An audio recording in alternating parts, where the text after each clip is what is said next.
In June of 1816, New England saw frost where it should have seen corn. Snow fell in places that were already counting the weeks to harvest. Across the Atlantic, rain and cold broke fields in France and Germany, and hunger followed close behind. The newspapers called it unnatural. Farmers called it ruin. Later, history would give it a clean name: the year without a summer. Ask what caused it, and you'll hear one answer said with the comfort of closure: Tambora, an Indonesian volcano that erupted in April 1815, throwing sulfur and ash high into the atmosphere, dimming sunlight and cooling the planet. It's a powerful explanation because it's simple. One event, one cause, 1 year of consequences. But if you stay with the evidence long enough, the neatness begins to feel like a shortcut.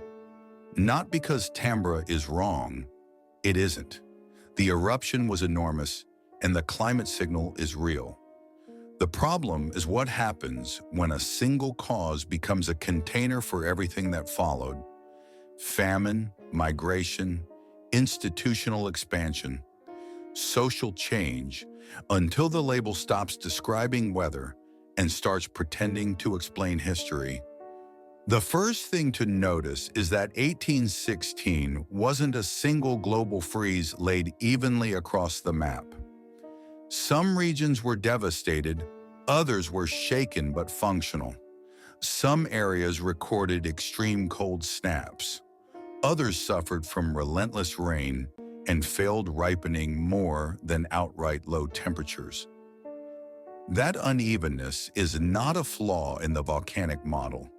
It's what you should expect when an atmospheric shock collides with local geography, ocean patterns, and existing climate cycles. Volcanic aerosols can cool the world on average, but they don't deliver suffering like a perfectly distributed blanket. They alter circulation. They nudge jet streams. They change rainfall patterns in ways that can punish one region while sparing another. The lived disaster is always local, even when the cause is global. And 1816 had one more advantage that tends to disappear in summaries. It arrived after a sequence of bad luck. Europe was still absorbing the end of the Napoleonic Wars. Markets were strained. Governments were exhausted. Trade patterns had shifted. In Britain and parts of the continent, grain prices were already sensitive. A climate shock hitting a stable system is one story. A climate shock hitting a stressed system is another.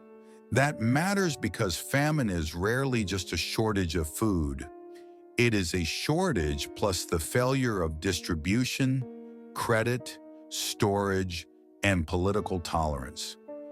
A region can have enough food in theory and still experience starvation in practice if people can't afford it or can't access it.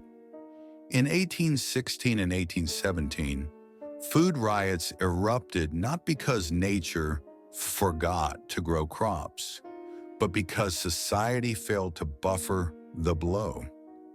Then comes the human movement, one of the most visible scars of the year without summer. In Europe, poor harvests pushed families to relocate, to seek work, to abandon land that could no longer feed them. In North America, the cold and crop failure intensified a pattern that was already underway: people leaving New England farms for more reliable conditions to the West. Those stories are real, and they do not require hidden causes. They require a hard truth. A few months of abnormal weather can tip marginal households into irreversible decisions. But here is where the narrative usually breaks.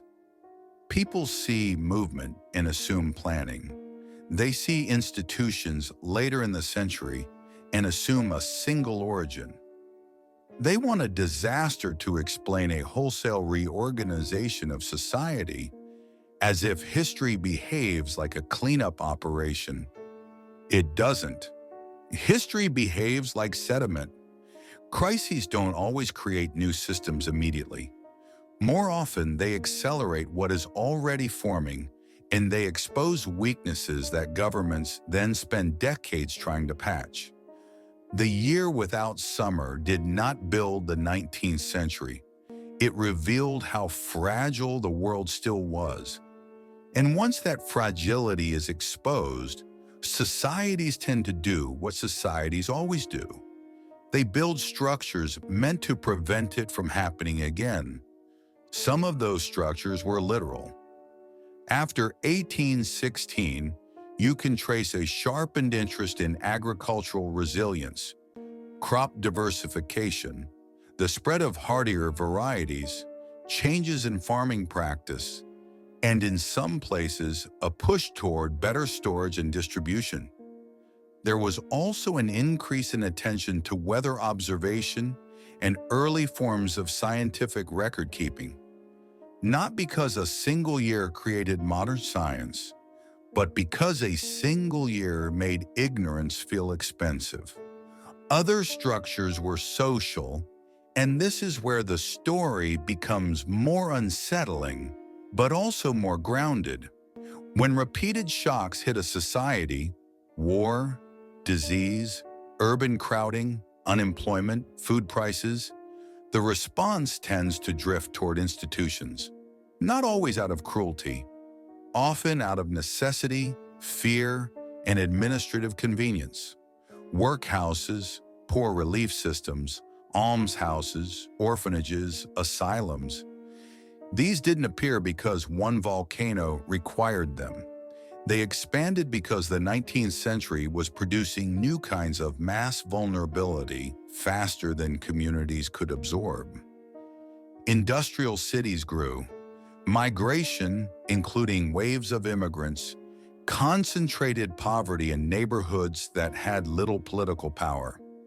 Epidemics moved through crowded housing. Child labor and workplace injury were common. Families broke apart under economic pressure. In that environment, institutional solutions spread because they scaled. They were imperfect, often harsh, sometimes abusive, but they were legible to governments. A human problem turned into a management problem. That is the missing piece in the conspiracy version of this story. The difference between cause and catalyst. Tambora explains the climate shock. It does not by itself explain decades of social policy, but it doesn't need to. A society can be pushed by one crisis and reshaped by many others. Which brings us to the claim that tends to hook modern audiences. The idea that the response was too coordinated, too uniform, too synchronized to be natural. Look closer and the uniformity starts to look like bureaucracy, not secrecy. 19th century reform was contagious. Officials and philanthropists read the same reports, visited the same institutions, attended international exhibitions, and copied what looked successful. Ideas traveled faster than people think. Long before electronic communication, reform movements were networked through print culture, churches, universities, and professional societies. If one city built an asylum with a certain layout, another city adopted it because plans were shared, because architects moved, because professional standards emerged. That's why institutional buildings can look eerily similar across countries.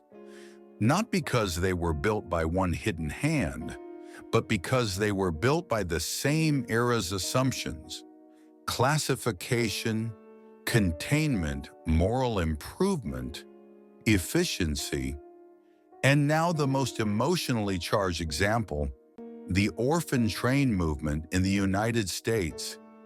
It is tempting to drag it back to 1816 and treat it as the delayed aftershock of a single disaster. That is not only inaccurate, it's lazy storytelling. The orphan train era began in the 1850s and continued into the early 20th century because its root causes were overwhelmingly urban. Immigration, overcrowding, disease, poverty, and the collapse of informal family support systems in fast-growing cities. The Civil War era and its aftermath also produced displacement and hardship. Some children were true orphans, many were not. Some were placed into decent homes. Some were exploited. Records were inconsistent because documentation standards were inconsistent, and because the moral framework of the time often prioritized relocation over careful preservation of identity. That complexity is the story. Turning it into evidence of a hidden catastrophe doesn't deepen it. It erases the real one. A society solving child welfare with a logistics pipeline.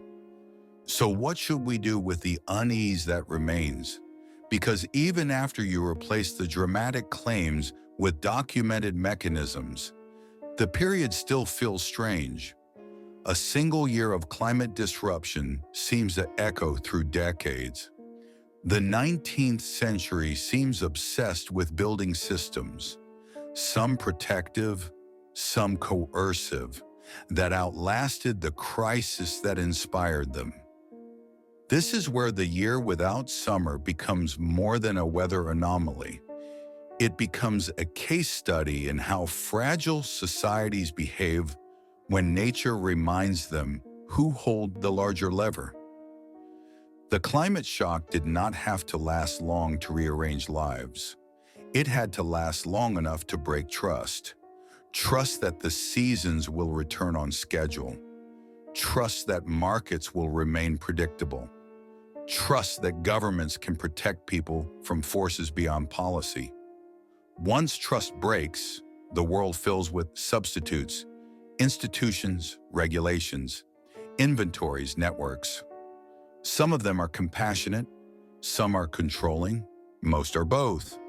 And in hindsight, that is what makes 1816 so easy to mythologize. It sits at an edge, between an older world still dependent on harvest rhythms and a newer world increasingly managed by centralized systems. A catastrophe at that boundary looks like a reset because it highlights the transition, but there is a quieter, more disturbing possibility that doesn't require hidden technologies or forbidden histories. What if the official explanation feels incomplete, not because it is wrong, but because it is too narrow? Tambora can cool the atmosphere. It cannot explain why some communities starved while others survived. It cannot explain why institutions expanded the way they did. It cannot explain why certain disasters are remembered and others are processed into paperwork and forgotten. Those are human questions. A single eruption did not reorganize the world, but it did reveal what the world already was: uneven, brittle, and dependent on systems that were not built to protect everyone equally.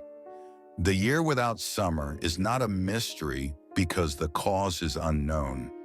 It is a mystery because the consequences were never just meteorological, and that leaves one final question hanging, the kind that refuses to close neatly.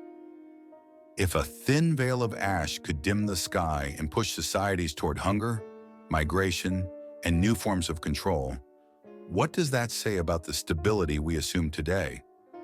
Not about apocalypse, not about secret wars, about something simpler. How many of our normal institutions are not products of progress at all, but monuments to old shocks we stopped naming?